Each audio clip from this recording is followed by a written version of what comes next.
Hello, everybody. Welcome to episode 72 of Trucker Money. If you're new here, we like to get together every once in a while and talk about something other than trucking because all trucking all the time, that'll burn you out.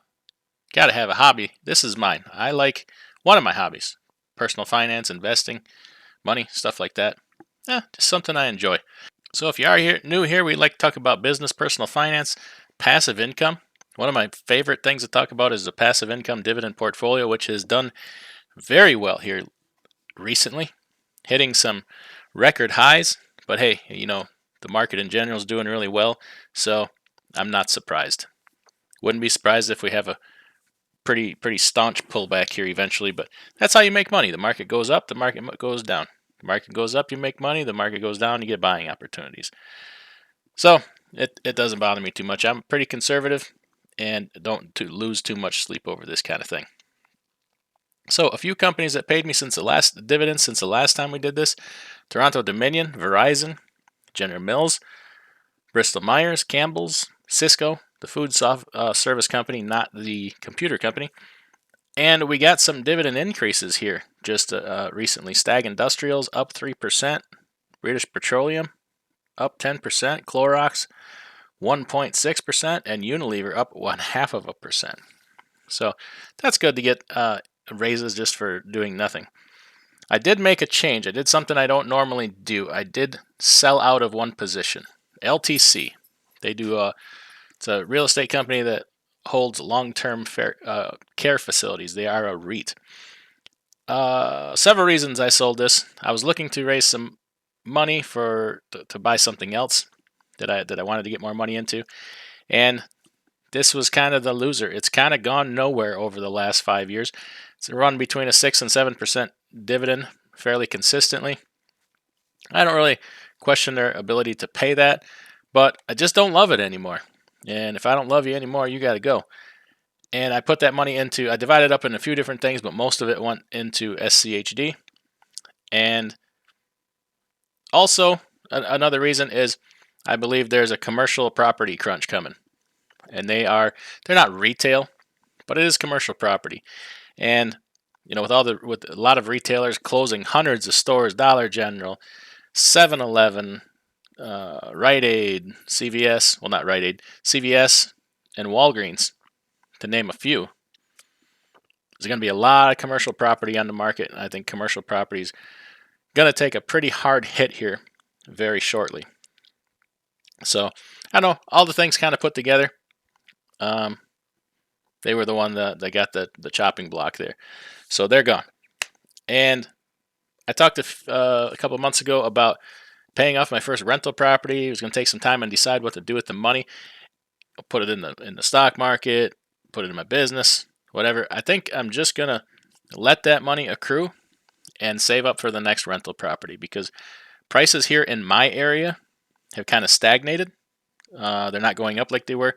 I think they're going to plateau, and eventually they're going to start ticking back down. Other areas will continue to rise. Your area may just be on a rocket ship north, but right here where I live, we're kind of leveling off, and I think I'm going to have some buying opportunities here in the next few years. So I want to be prepared for it. So we're just going to let that go, ride, and look for an opportunity to buy another property. So let's go back to Trucker Money number 71, where I talked about NVIDIA stock. Right? Well, people hear what they want to hear. They thought I was talking bad about NVIDIA. I think I have actually said NVIDIA is a good company.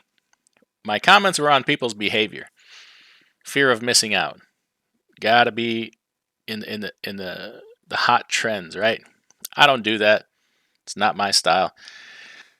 So anyway, I've been thinking a lot about NVIDIA. We did get a pullback.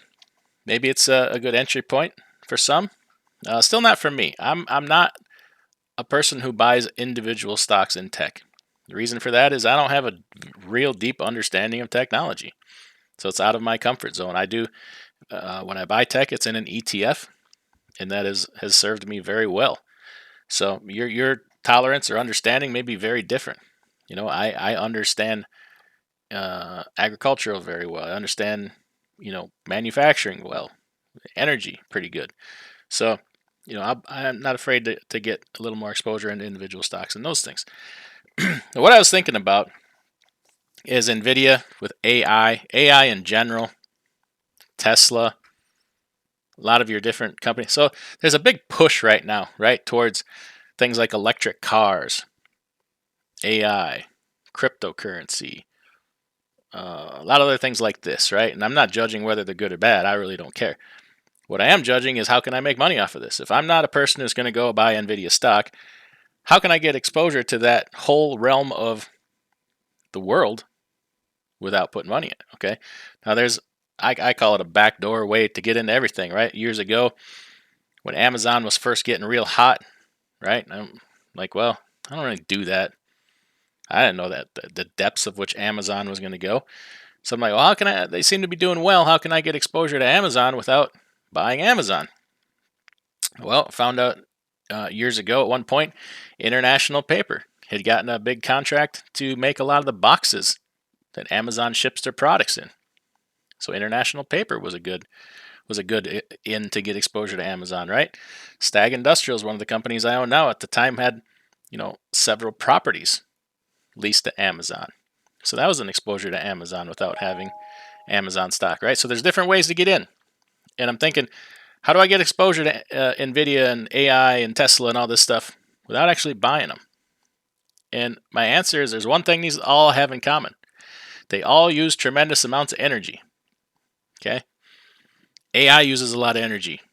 Mining crypto uses a lot of energy. Electric cars damn sure use a lot of energy. And eventually this is all going to be energy that we don't have, because they're not exactly letting us build a whole lot of new power plants, right? So what's going to happen to the energy that is in existence is going to become more valuable. This is all my opinion. You're welcome to your own. So I want a big exposure to energy. So I'm going to be, picking up different energy stocks. Now there's tons of different ways to do this. And the thing is, a rising tide floats all boats, right? So there could be such a demand for energy in the next few years that all sources of energy become very valuable. You're talking solar, wind farms, geothermal, maybe hydroelectric, and then your traditional power plants, right? So you got all these different things, and you can go about it different ways. Oil companies, utilities, that maintain the grid and send power to your home. There's all kinds of nuclear energy, right? There's a whole world out there for energy to get involved in. And I'm going to buy some individual stocks, or increase my holdings in some of the stocks I do have. And then maybe I'm going to go looking for some good energy ETFs with a low expense ratio. I'm going to search Fidelity for that. And then I'm going to, increase my holdings in that. Now, you can hate on oil, you can hate on nuclear, you can hate on whatever. That's fine. I'm not here to point out the merits or shortcomings of any particular kind of energy. But even your oil companies like BP, Exxon, Chevron, they have big funding in alternative energy. Like BP has this whole thing where they make energy from like this green algae. They've been funding that, right? Shell has all these different programs. So, I mean, you get exposure in many different ways by investing in one company, right? And then you take a utility, and they may have, a wind farm, right? There's all kinds of things. So, and even though there will be clear winners and losers, but there will be a period of time probably where we hit a crisis level because we don't have enough energy to charge all these electric vehicles that they're pushing. The more and more we go into AI, we're not going to have all the energy for that. So as the world becomes more digital and technologically advanced, we're going to have it's the next crisis. Probably energy and water.